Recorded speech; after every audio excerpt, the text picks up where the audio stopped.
और अब आपको बताती हूं कि ईरान को आंतरिक विद्रोह की आशंका आखिरकार क्यों सता रही है।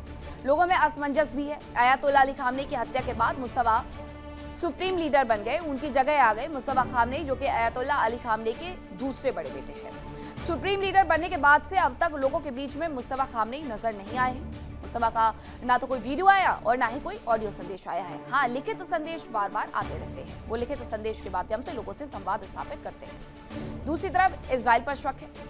पीएम नेतन्याहू का ईरान के लोगों को मैसेज है, सरकार को सबक सिखाने के लिए आगे आए, ये नेतन्याहू की तरफ से कहा गया। और इसके साथ ईरान की सरकार को लेकर के भी लोग सड़क पर उतरे, ये नेतन्याहू की तरफ से अपील की गई थी। कई बार उन्होंने इस तरीके से अपील की कि ईरान के सरकारी टीवी चैनल्स तक को हैक कर लिया और उसके माध्यम से अपील करते हुए ये कहा कि आप अब सड़कों पर उतरिए, हमने तो हमला कर दिया है, लेकिन ऐसा हुआ नहीं। दूसरी तरफ विद्रोह को बाहरी सहयोग मिल रहा है। मई 2026 को सीज फायर के दौरान आईआरजीसी का दावा है कि इराक बॉर्डर पर यूएस में बने हथियार जब्त किए गए। तस्करी के माध्यम से हथियारों को ईरान पहुंचाए जाने की आशंका है और ये हथियार विद्रोहियों को मुहैया करवाए जाने थे, ऐसी आशंका जताई गई है। इसीलिए इन पर भी लगाम कसने की तैयारी ईरान की तरफ से की जा रही है। अब दूसरी तरफ ईरान की कुवैत, यूएई, बहरीन को चेतावनी सामने आई है और इन 3 देशों पर हमले भी किए गए हैं। अभी कुवैत पर और बहरीन पर, इराक पर उसके साथ साथ। अब ये चेतावनी क्या है? मुस्तफा के सैन्य सलाहकार का बयान सामने आया है। उन्होंने कहा कि यूएई, कुवैत, बहरीन ने ईरान का विरोध किया। इराक से युद्ध के दौरान भी ऐसा ही किया था, सद्दाम का समर्थन कर दिया था और मिडिल ईस्ट में अमेरिका हमेशा नहीं रहेगा। कतर और सऊदी अरब सही रास्ते पर चल रहे हैं। कतर और सऊदी अरब सही रास्ते पर चल रहे हैं, ये तो ईरान की तरफ से बता दिया गया। लेकिन कुवैत से भारी नाराजगी, यूएई से भारी नाराजगी है और साफ तौर पर से बहरीन से भी इसी तरीके से नाराजगी है। जो मुस्तफा का सैन्य सलाहकार है उसका यह बयान है कि यूएई, कुवैत, बहरीन ईरान का विरोध कर रहे हैं और ये विरोध इन्होंने इराक युद्ध के वक्त भी किया था, सद्दाम का समर्थन कर दिया था। उन्होंने ये भी याद दिला दिया है कि मिडिल ईस्ट में अमेरिका हमेशा नहीं रहने वाला है, इसलिए अच्छा होगा कि संभल जाओ। मिडिल ईस्ट में जंग के दौरान ईरान को एक और सफलता मिलती दिख रही है। ईरान की शर्त है कि सभी मोर्चों पर सीज फायर किया जाए और अब लेबनान और इजराइल में एक बार फिर से सीज फायर आगे बढ़ाने पर सहमति भी बन चुकी है। हालांकि ईरान की सफलता को इजराइल के ग्रेटर इजराइल के सपने पर बड़ा आघात भी समझा जा सकता है।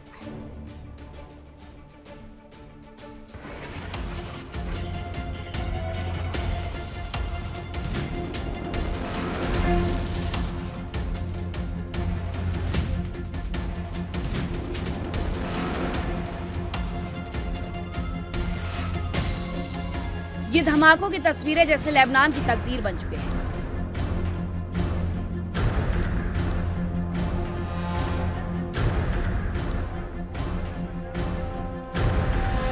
लेबनान और इजराइल के बीच सीज फायर तो हुआ, लेकिन इस समझौते की कोई हैसियत नहीं बची।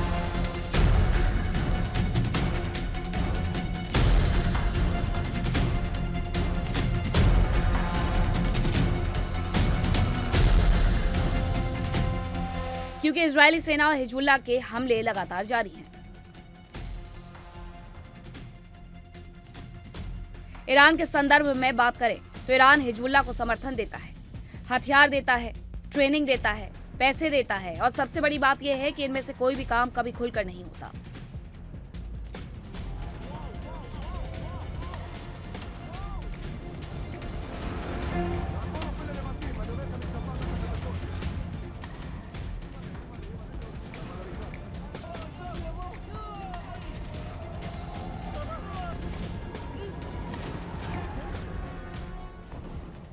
मिडिल ईस्ट में ईरान की सबसे बड़ी ताकत उसके लिए उसके प्रॉक्सी संगठन है, जो ईरान के एक इशारे पर दुनिया में कहीं भी बारूद बरसा सकते हैं।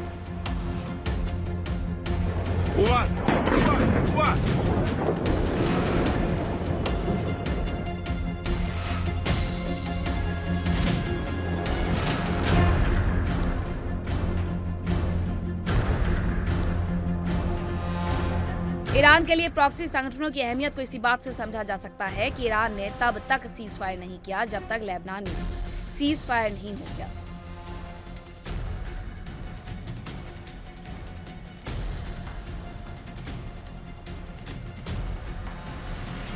हालांकि फिलहाल दोनों ही पक्ष सीज फायर का पालन करते नहीं दिख रहे हैं। फिलहाल बरसते बारूद और लेबनान में इजरायली सैनिकों की मौजूदगी के बीच इजरायल और लेबनान एक बार फिर सीज फायर बढ़ाने को राजी हो गए।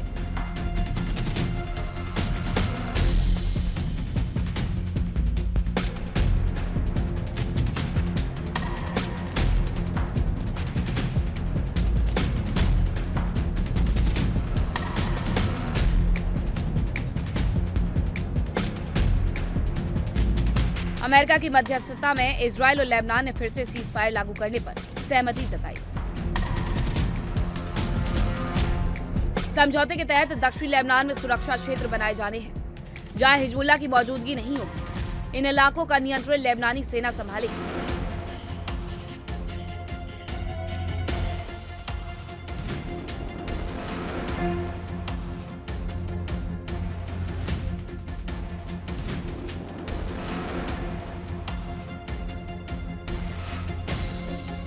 ये समझौता अमेरिका की मध्यस्थता में हुई चौथे दौर की बातचीत के बाद हुआ।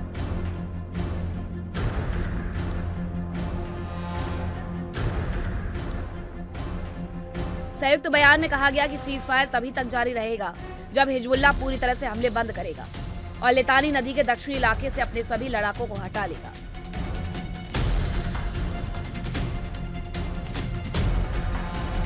अभी यह साफ नहीं है कि इन सुरक्षा क्षेत्रों को किस तरह बनाया जाएगा।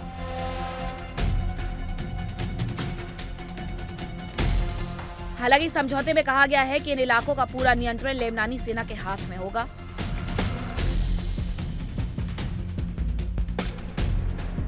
सेना वहां सुरक्षा व्यवस्था संभालेगी और यह सुनिश्चित करेगी कि हिजबुल्लाह की मौजूदगी न हो।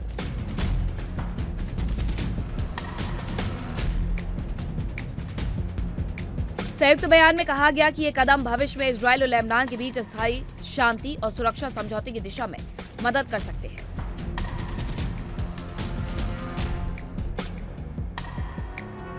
दोनों देशों ने माना कि लेबनान का भविष्य सिर्फ उसकी अपनी सरकार और इजरायल की सरकार तय करेगी।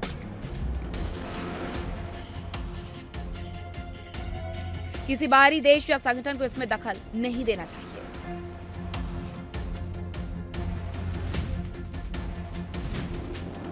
हालांकि रिपोर्ट्स है कि सीज फायर पर सहमति बनने के बावजूद हमले पूरी तरह नहीं रुके।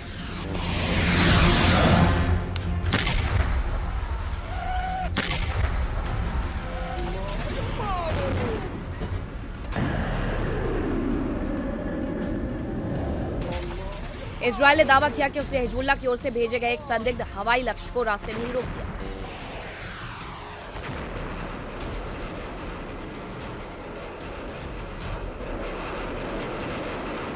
उधर ईरान के विदेश मंत्री अब्बास अराक्ची ने चेतावनी दी कि अगर इजरायल बेरूत पर हमला करता है तो ईरान उसका कड़ा जवाब देगा।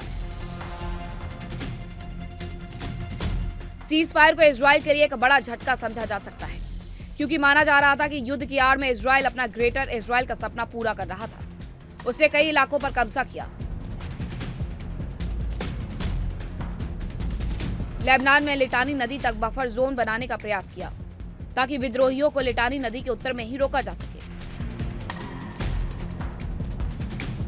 फिलहाल लेबनान और इजरायल में सीज फायर आगे बढ़ाने पर सहमति बन चुकी है और माना जा रहा है कि यह समझौता क्षेत्र में शांति लाने की दिशा में अहम कदम साबित होगा। Bureau report, India daily.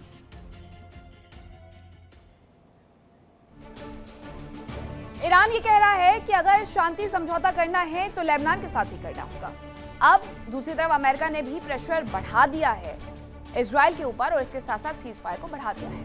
अब सीज फायर आगे बढ़ाने पर इजरायल, लेबनान राजी हो गए हैं और दक्षिणी लेबनान में माना यह जा रहा है कि इसके बाद कोई हमले नहीं होंगे, लेकिन ऐसी स्थिति लगती नहीं है क्योंकि बार बार सीज फायर बढ़ाया जाता है और उसके बाद होता यह है कि दिन में 4 बार और हमले कर दिए गए। तो सीज फायर आगे बढ़ाने पर इजरायल, लेबनान राजी हो गए हैं। आगे दक्षिणी लेबनान में सुरक्षा क्षेत्र बनाए जाने पर भी सहमति हो गई है दोनों देशों के बीच में। इलाके की सुरक्षा व्यवस्था लेबनान की सेना की तरफ से संभाली जाएगी। इस तरफ इजरायल आना चाह रहा था लेकिन उसे रोक दिया गया है। इलाके से हिजबुल्लाह को दूर रखने की कोशिशें भी होंगी और यही सीज फायर का सबसे बड़ा पहला पॉइंट था। हिजबुल्लाह इजरायल पर पूरी तरीके से हमले बंद करेगा। उसके बाद इजरायल की तरफ से भी हिजबुल्लाह पर कोई हमले नहीं होंगे। लिटानी नदी के दक्षिण से अपने लोगों को हिजबुल्लाह हटाएगा। ये सहमति बनी है, लेकिन ये लेबनान की सरकार के साथ बनी है। अब ऐसे में हिजबुल्लाह पीछे हटेगा या नहीं हटेगा ये देखना होगा, क्योंकि नईम कासिम वो पहले ही, जो कि हिजबुल्लाह का महासचिव है, वो पहले ही ये कह चुका है कि हम पीछे नहीं हटने वाले हैं। और उसके पीछे नहीं हटने की वजह से ये सीज फायर बार बार टूटने के कगार पर आ जाता है। जंग के दौरान हमने देखा कि हॉर्मुज किस तरीके से संवेदनशील मुद्दा रहा और ईरान ने यहां शिकंजा कस करके दुनिया को तड़पने पर मजबूर कर दिया। और सिर्फ ईरान ने नहीं, बल्कि अमेरिका ने भी। कई देशों के तेल और गैस की सप्लाई पूरी तरीके से थम गई, लॉकडाउन जैसे हालात हो गए। कई देशों में तो आलम यह हो गया कि पेट्रोल पंप पर ताले लटक गए। और इस कार्रवाई से खाड़ी देशों की टेंशन भी बढ़ गई, क्योंकि उनका भी अच्छा खासा व्यापार इसकी वजह से प्रभावित हुआ, हॉर्मुज में ब्लॉकेड होने की वजह से।